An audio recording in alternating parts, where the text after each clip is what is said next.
జగన్ హయాంలో వ్యవస్థలని కుప్పకూలిపోయాయని విశాఖ జిల్లా టీడీపీ అధ్యక్షుడు గండి బాబ్జీ అన్నారు.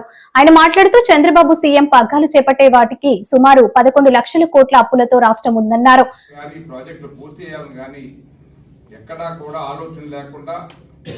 అతను 24 గంటల పరిపాలనలో 18 గంటలు డబ్బులు ఎక్కడ తేవాలి, బటన్స్ ఎలా నొక్కాలి, ఇదే పని మీద 5 సంవత్సరాల కాలం గడిపిన తర్వాత ఈ రాష్ట్ర పరిస్థితి మీకు తెలుసు. సుమారు 10-11 లక్షల అప్పులతో మరలా మొన్న ప్రజలు ఇదే చంద్రబాబు నాయుడు గారి పట్టం కడితే ఈ అప్పుల్ని మేనేజ్ చేసుకుంటూ ఇతర అప్పులు ఇచ్చిన సంస్థలను మేనేజ్ చేసుకుంటూ అదృష్టవశాత్తు మరి ఆయనకి ఆ జాతకంలో రాసిపెట్టి ఉందేమో కానీ ఈవేళ కేంద్ర ప్రభుత్వాన్ని మనం నడిపించే స్థాయిలో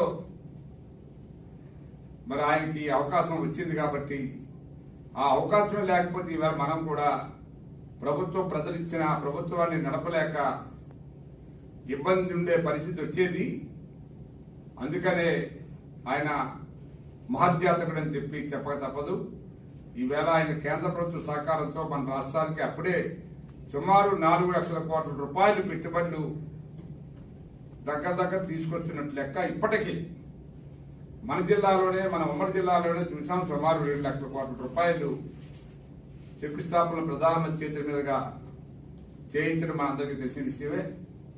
మరి అట్లాగే ఐటీకి సంబంధించి, పోలవరానికి సంబంధించి, ఇంకా ఇతర ప్రాజెక్టులకు సంబంధించి 1 లక్ష కోట్ల రూపాయలు దగ్గర మరి మీకు తెలుసు. పోలవరానికి ఆల్రెడీ సుమారు 15,000 కోట్ల రూపాయలు దగ్గర ఖర్చు పెడుతున్నారు. సో అట్లాగే మన వైజాగ్కి సంబంధించి రైల్వే జోన్ కూడా సుమారు 150 కోట్ల రూపాయలతో మొదలు పెడుతున్నారు. మరి మెట్రో కూడా సుమారు 15,000 కోట్ల రూపాయలు దగ్గర డీటెయిల్ రిపోర్ట్ తయారు చేసి మెట్రోని ఎట్లాగైనా ఈ విశాఖపట్నంలో స్టార్ట్ చేయాలని ఆయన కలలు నిజం చేసుకోవాలని చెప్పి కేంద్ర ప్రభుత్వంతో ఆ ప్రాజెక్టుని శాంక్షన్ చేయాలనే ఉద్దేశంతో కూడా ఉన్నారు. ఇక విద్యుత్కు సంబంధించి మీకు తెలుసు, అందరు ముఖ్యమంత్రులు కలిసి సుమారు 5,000 మెగావాట్ల విద్యుత్ ఉత్పత్తి చేస్తే ఈ 47 సంవత్సరాల్లో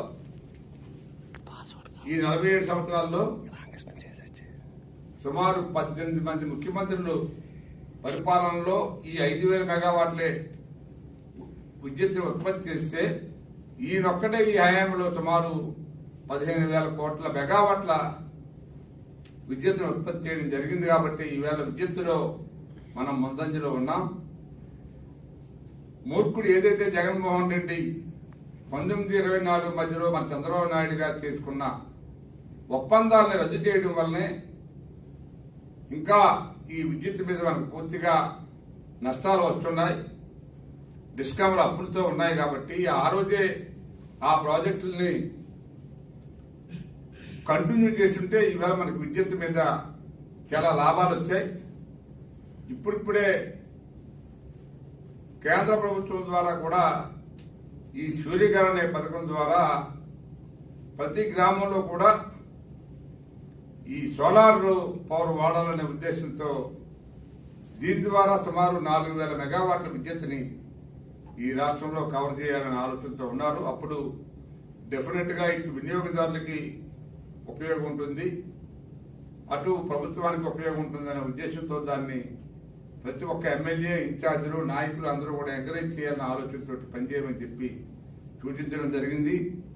ఇట్లా మనం చెప్పుకుంటూ పోతే చాలా అంశాలు మరి ఆయన